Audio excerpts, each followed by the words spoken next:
Bonjour tout le monde, nous sommes lundi 30 mars. Allez, je vous donne le programme de la semaine. Tout d'abord, j'espère que vous allez bien, j'espère que la santé est bonne. Je sais que voilà, certains forcément quand même parmi vous sont malades, même si vous ne me le dites pas toujours. Donc voilà, bon courage à vous tous. En tout cas, tenez bon le cap. J'espère que vous travaillez à la maison. Et je félicite vraiment chacun d'entre vous pour votre implication, parce que c'est pas facile à distance de faire tout le travail que je vous demande. Donc voilà, j'espère que vous restez bien motivés. Alors, petite question sur mes questions stupides et mes questions on se couchera moins bête. Alors, vous avez trouvé les 7 Siméons grâce à mon indice, bravo. Donc à la fois c'est bien Siméon le papillon chez Anton Krings, et c'est aussi ce conte Les 7 Siméons que donc je vous ai envoyé en bas de la vidéo si vous voulez l'écouter.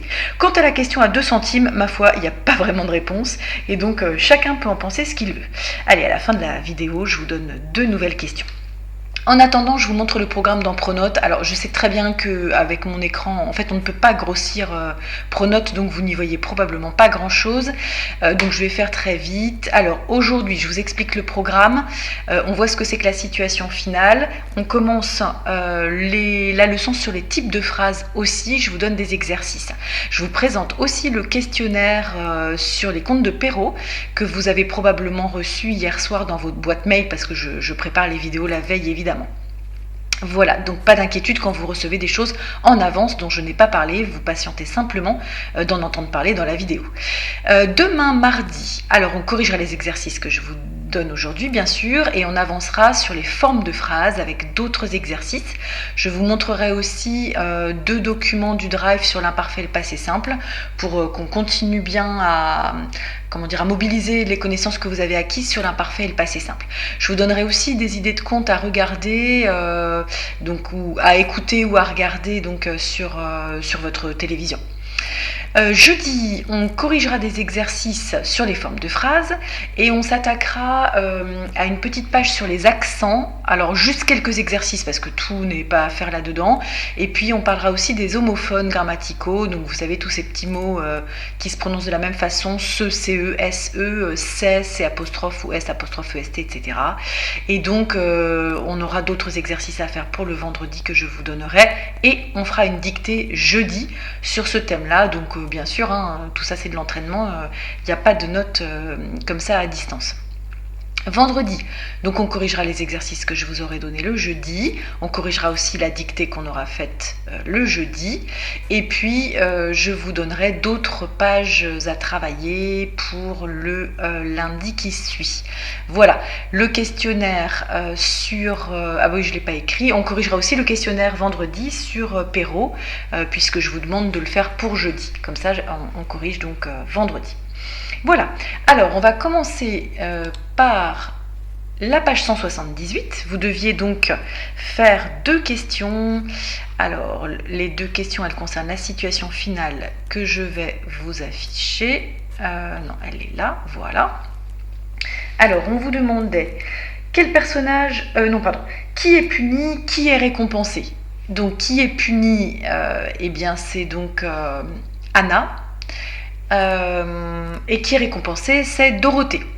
Donc par extension, on peut dire que la mère d'Anna et Dorothée est punie aussi, puisqu'elle voulait voir le bonheur d'Anna et que Anna donc est punie. Et ensuite vous avez cette phrase qui est quand même très claire. Alors tous les lézards et les serpents des bois se jetèrent sur la mère et sa fille aînée. Et ils les emportèrent au cœur de la forêt. Donc une punition comme d'habitude qui est très sévère, qui se solde en général par la mort. C'est pas du tout un fait isolé dans les contes de fées, vous le savez bien. Qui est récompensée, donc c'est Dorothée, puisque elle suivit son prince dans ce royaume, et on vous dit, s'ils ne sont pas morts, c'est qu'ils vivent encore. Petite phrase avec une petite rime à l'intérieur pour clore ce conte. Question 12. Quelle leçon de vie donne ce conte? Alors la leçon de vie, c'est aussi ce qu'on pourrait appeler la morale. Donc quelle est la morale qui peut se dégager de ce conte? Alors il n'y a pas une seule bonne réponse, mais vous avez pu trouver des réponses dans le genre de il faut être serviable, il faut travailler sans se plaindre, il faut supporter les malheurs pour un bonheur futur, etc. Voilà, il y a plusieurs, comme je disais, bonnes réponses possibles. Alors après ça, nous allons aller voir la leçon qui est donc déjà dans vos drives.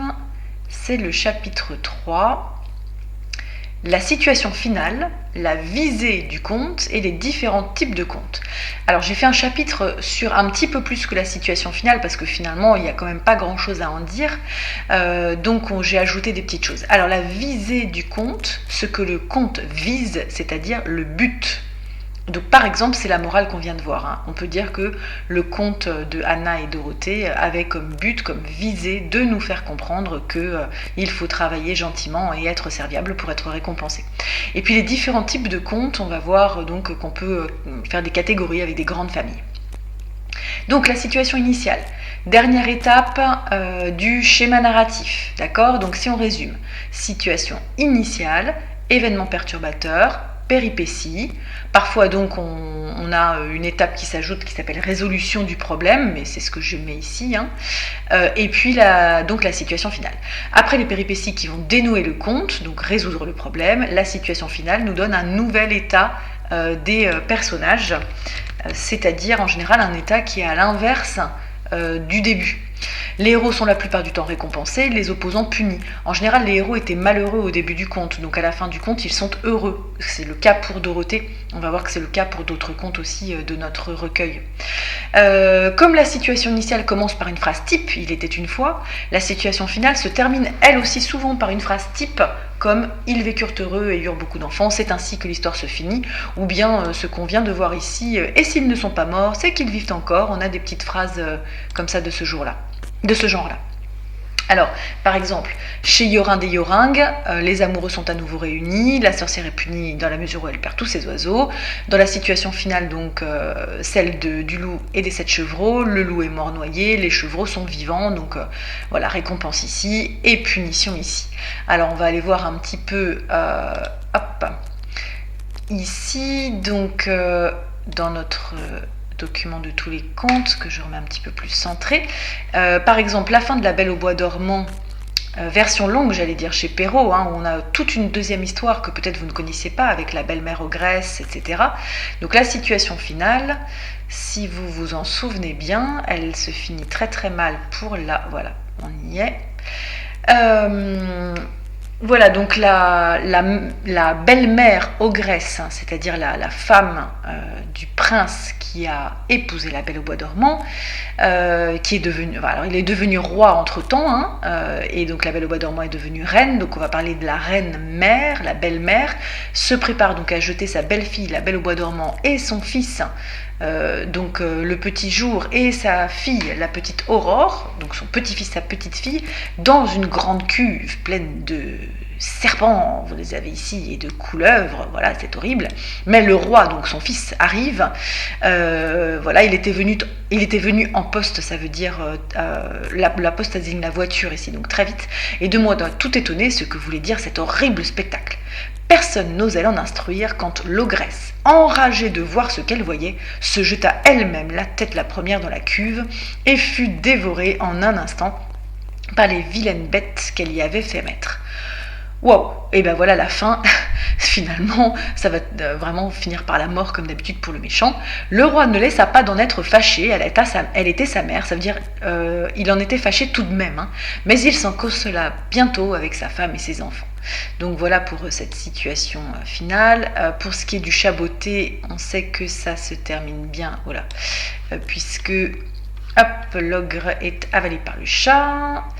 Voilà, donc une fois que l'ogre a disparu, le marquis de Carabas, donc qui n'est autre que le vilain et tout démuni fils du meunier, hein, le paysan, mais qui se fait passer pour un marquis. Donc le marquis et le roi, qui montaient le premier, entrèrent dans une grande salle où ils trouvèrent une magnifique collation que l'ogre avait fait préparer pour ses amis, qui devaient venir le voir ce même jour-là, mais qui n'avaient pas osé entrer, sachant que le roi y était. Le roi, charmé des bonnes qualités de monsieur le marquis de Carabas et voyant les grands biens, c'était toute la fortune qu'il possédait, lui dit, après avoir bu 5 ou 6 coups, « Il ne tiendra qu'à vous, monsieur le marquis, que vous ne soyez mon gendre. » Donc il y a bien en gros, épousez donc ma fille.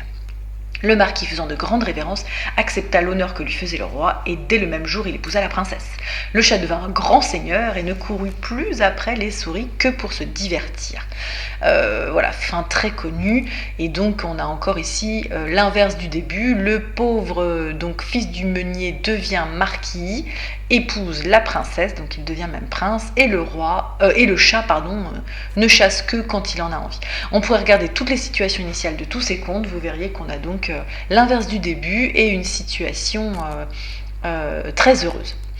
Alors, je reviens à mon cours. Donc, petit 2, la visée. Alors, le but, donc la visée est ce que le conte cherche à atteindre chez son lecteur, donc le but, l'objectif. Alors, quels sont ces objectifs? Donc, le numéro 1, des émotions. Comme n'importe quel texte, à vrai dire, de littérature, la peur, l'amusement, la surprise, parfois toutes ces émotions-là les unes à la suite des autres. Numéro 2, nous faire réfléchir. Alors ça, c'était aussi le cas, par exemple, pour les épopées. Et nous éduquer. Alors ça, c'est particulier au conte. Le conte nous apprend ce qui est bon et ce qui est mauvais, ce qu'il ne faut pas faire et ce qu'il faut faire. Donc c'est ce qu'on appelle la morale. On le voit très bien donc dans le conte de Dorothée et Anna. Donc le conte qui s'appelle Les deux sœurs. Et puis but numéro 3, nous divertir, heureusement, nous enseigner des histoires d'autres pays. Voilà, ça nous permet aussi d'avoir un petit aperçu sur d'autres civilisations. Alors, qu'est-ce qu'on a comme grande famille de contes? Donc on a le conte de fées ou conte merveilleux, voire recueil, c'est donc le recueil que je vous ai fabriqué. On a des contes d'animaux, il y en a aussi dans le recueil, comme Le vilain petit canard. On a des contes parodiques, humoristiques, donc malheureusement c'est tous ceux que j'aurais... Oh, pardon, je fais du bruit sur le micro. C'est tous ceux que j'aurais dû vous prêter et que je ne peux pas prêter. Et j'ai regardé, c'est très difficile de trouver les textes sur Internet. Donc on verra ça quand on se reverra au mois de mai, j'espère. Et puis, il y a aussi très souvent les contes des origines. Donc là, vous pouvez aller voir tant que vous voulez sur les livres d'enfants.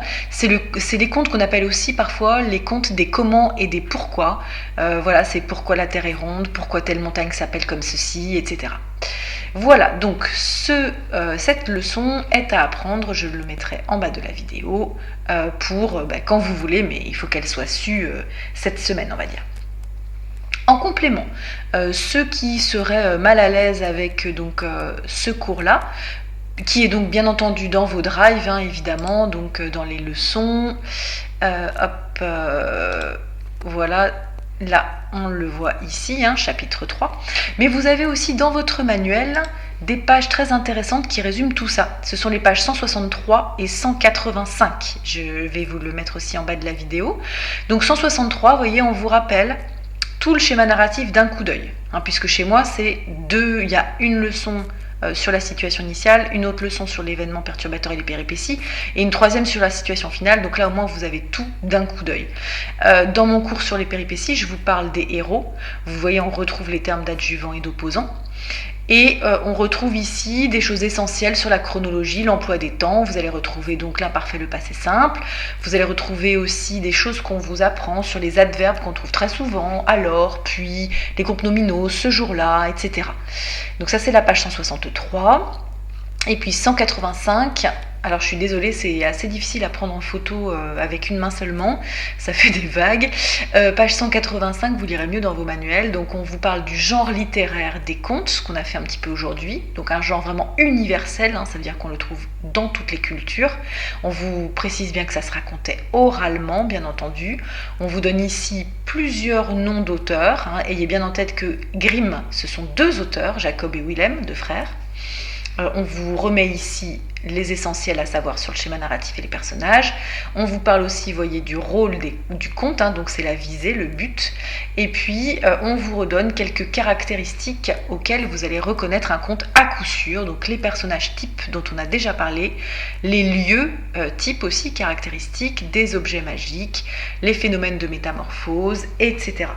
Voilà, et puis ici des petites formules donc, qui sont très célèbres. Le « il était une fois », le « ils se marièrent » et beaucoup d'enfants, ou même donc des formules magiques connues de tous comme Sésame ouvre-toi, j'espère que vous le connaissez, qui vient donc de Ali Baba et les 40 voleurs.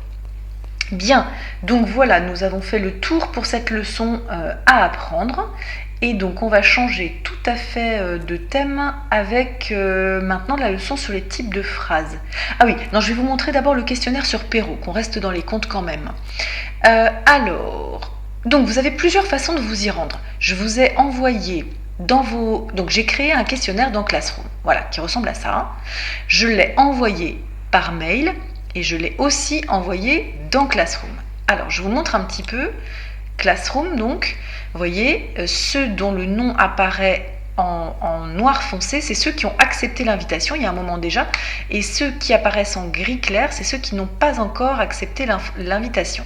Donc ceux qui ont déjà accepté l'invitation, eh bien, vous allez avoir déjà un mail qui va vous dire que j'ai posté un travail.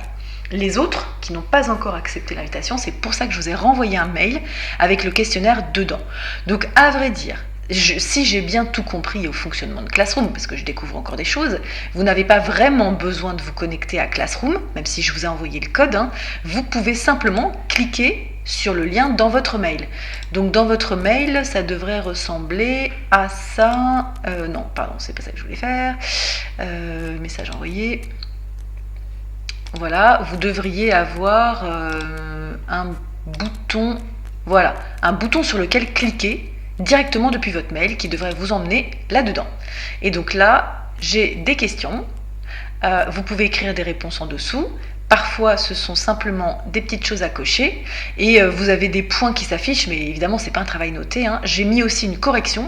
Donc normalement, vous allez pouvoir voir la correction, surtout sur les cases à cocher. Quand vous avez des réponses à faire, en fait, si vous ne répondez pas exactement ce que j'ai corrigé, ça va vous indiquer que c'est faux, même si naturellement, c'est pas forcément faux. Moi, je vais regarder après ce que vous avez mis et puis je pourrais vous mettre des points juste pour rire.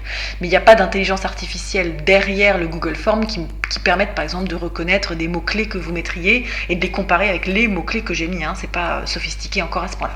Voilà, donc si vous avez envie, répondez à ce questionnaire.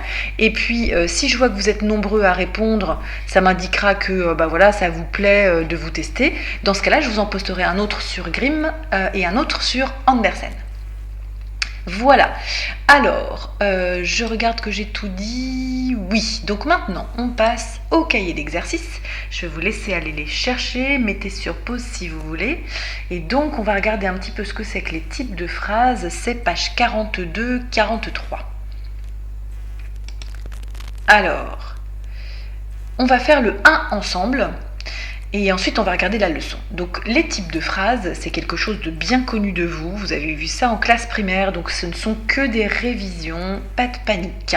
Il en existe 4 pour ceux qui voient un petit peu de quoi on parle. C'est important qu'on étudie ça. D'ailleurs, je l'ai refait avec mes 4e aussi, vous voyez, parce qu'on s'en sert beaucoup dans les analyses de texte. Alors, on vous demande de relier chaque phrase 1, 2, 3, 4 à la proposition d'en face.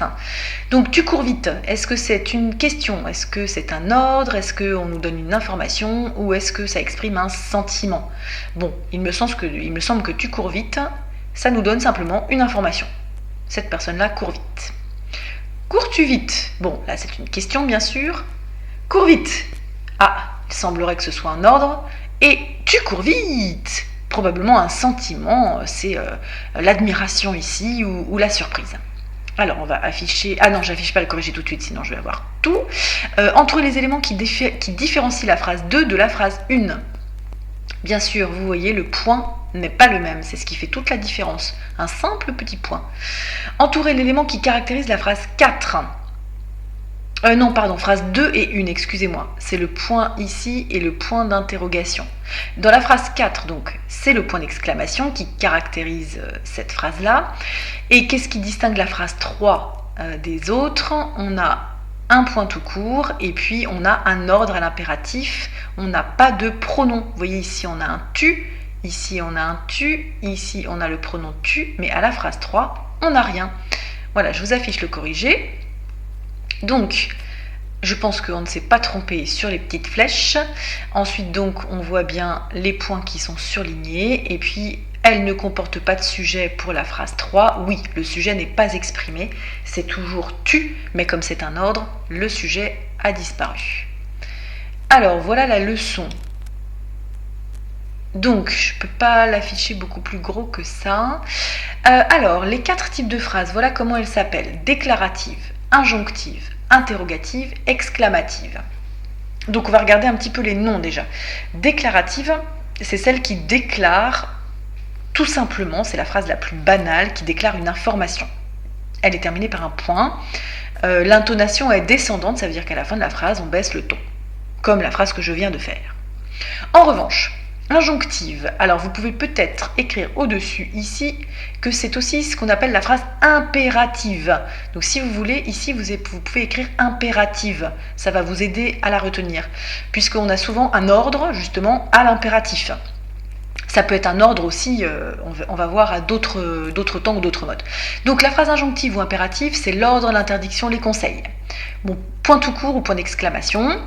Une intonation expressive, oui, on doit mettre le ton, ça doit se sentir que c'est un ordre.